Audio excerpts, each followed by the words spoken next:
menegaskan bahawa pandangan Yang Berhormat terkait rapat dengan kurikulum itu sudah pun berjalan ketika ini.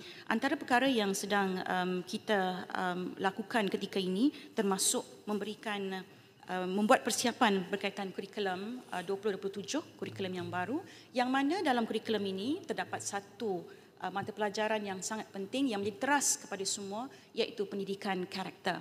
Jadi pendidikan karakter ini akan menjadi tunjang kepada kurikulum baru yang akan bermula 2026 tahun hadapan, manakala yang terkait rapat dengan nilai, akhlak, peribadi semua sudah pun ada dalam kurikulum kita begitu panjang.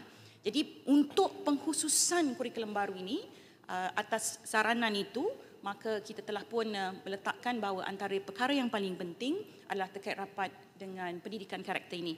Jadi bermula tahun hadapan, bermula dengan kurikulum ini akan dimulakan oleh prasekolah, akan memulakan terlebih dahulu terkait rapat dengan kurikulum baru ini, dan pendekatan pendidikan karakter ini akan menjadi tunjang yang akan terus diberikan perhatian penuh berkaitan dengan apa yang dihasratkan oleh seluruh warga pendidikan terkait rapat dengan pendidikan karakter. Terima kasih. Terima kasih Yang Berhormat Menteri.